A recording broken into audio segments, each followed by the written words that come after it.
আপনারা দেখছেন আলোর জগৎ টিভি, সাথেই থাকুন। পিতা মৃত তাইজউদ্দিন পরামানিক, সাং বাড়িতে ইসলামপুর, লালপুর, নাটোর। আমি 4/9/2024 তারিখে দৈনিক মুক্তি সমাচার পত্রিকা, প্রতিদিনের চিত্র, প্রতিদিন খবর, লালপুর লাইভ সহ বিভিন্ন গণমাধ্যমে লালপুর মাদ্রাসার বাড়ি ভাঙচুরের সহ লুটপাট করেছে দুর্বৃত্তরা শিরোনামে একটি সংবাদ প্রকাশিত হইয়াছে। প্রকাশিত সংবাদগুলি আমার দৃষ্টিগত হইয়াছে, যা সম্পূর্ণ মিথ্যা, বানোয়াট এবং ভিত্তিহীনভাবে আমার প্রতিপক্ষ দিয়েছে।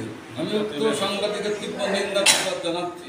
লালপুর থানা বাড়িতে মোজায় 500 নম্বর দাগের মূল মালিক ছিল নবীরন বাবা। মরার পর তার দুই পুত্র বিশ্বাস আলী আরশেদ আলী ওয়ারি সূত্রে মালিক হয়। উক্ত বিশ্বাস আরশেদ আলী 5/11/1975 তারিখ এবং 13/11/1976 তারিখে দলিল মূল্যে বিক্রয় করে। আমাদের 3 ভাইয়ের কাছে মোহাম্মদ মকিবুর রহমান, মোহাম্মদ মুফাক্কর হোসেন, মোহাম্মদ জাহাঙ্গীর আলম, সে সত্ত্বে আমরা মালিক হই। মালিক হওয়ার পর আমরা জমি খারিজ করে বর্তমানে বিআরএস রেকর্ড 2193 দাগ এবং 1472 নম্বর খতিয়ান লিপিবদ্ধ হয়ে আছে। উক্ত জমির খাজনা খারিজ সম্পূর্ণ আমরা পরিশোধ করিয়াছি। আমি গত সম্পত্তি বৈধ মালিক হওয়া সত্ত্বেও গত 11/6/2023 তারিখে আওয়ামী লীগের সন্ত্রাসী বাহিনী লয়ে এসে আমার জমির উপর দখল করার চেষ্টা করে। আমি সেই অবস্থায় লালপুর এক নম্বর ইউনিয়নের আমি থানায় যাই অভিযোগ দিই ওখানে পুলিশ দেয়, ওদের বাধা বিঘ্ন করেন, ওদের বাধা অমান্য করিয়া তারা আমার জায়গা দখল করার চেষ্টা করে।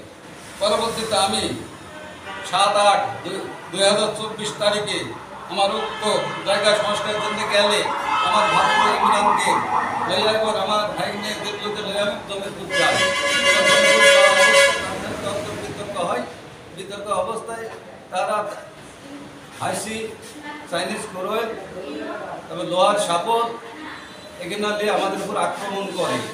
আক্রমণ করিয়া আমাকে যখন জাবেদ সাপর মারতে আসে, তখন আমার ভাতিজা ইমরান আলী ঠেকায় এবং তার হাতে তেমন কোনো অস্ত্র ছিল না আমাদের হাতে। এবং ইমরানকে আসিয়া প্রথমে ঠেকাতে লাগে ইমরান আমাকে, তখন তার বাম হাতের উপর বাবু আইসি দেওয়া কোমবারের মার উপর তাকে জখম করে, পিছন দিন আইসি 80 কোরেল চাইনিজ দেওয়া ডাইন পাশে তার কান্দের নিচে তাকে মারাত্মকভাবে মৃত্যু মনে করিয়ে তাকে আঘাত করে এবং সে তখন পড়িয়া যায়। তখন জাবেদ আসিয়া সাফল দেওয়া তাকে মারে এবং এই অবস্থায় দিল্লু যদি ঠেকাতে আসে, তখন দিল্লুকে জাবেদ এবং আপনি দুজনা আঘাত করে তার মাথায়। সেই অবস্থায় আমরা পড়িয়া থাকি। পরে আমাদেরকে আত্মীয়স্বজন আনিয়া লালপুর হাসপাতালে আসে। লালপুর হাসপাতাল থেকে ইমরানকে মারাত্মক অবস্থায় রাজশাহী হাসপাতাল স্থানান্তরিত করে। সে 20 দিন পর্যন্ত রাজশাহী হাসপাতালে মৃত্যুর সঙ্গে পাঞ্জাল হচ্ছিল। এই অবস্থায় তারা একটা সাংবাদিক সম্মেলন করে এবং যা মিথ্যা বাংলা এবং ভিত্তিহীন, এর জন্য আমি তীব্র প্রতিবাদ করি। এখন আপনাদের চাওয়াটা কি আসে? বিচার আমরা চাই এবং বিচারের জন্য আমরা দাবি করছিলাম সাংবাদিক ভাইয়েরা যাতে এটা সুন্দরভাবে লিপিবদ্ধ করে এবং বিভিন্ন পত্রিকায় এতে প্রচার করে এবং আমাদের নামে যে কেস করার চেষ্টা করছিল, যেটা মিথ্যা, বানোয়াট, ভিত্তিহীন, সেই কেসটা যাতে না হয় এবং আমরা যে কেস করেছি তাদের জামিন যাতে না হয় সহজে, এর জন্য আমি সবার কাছে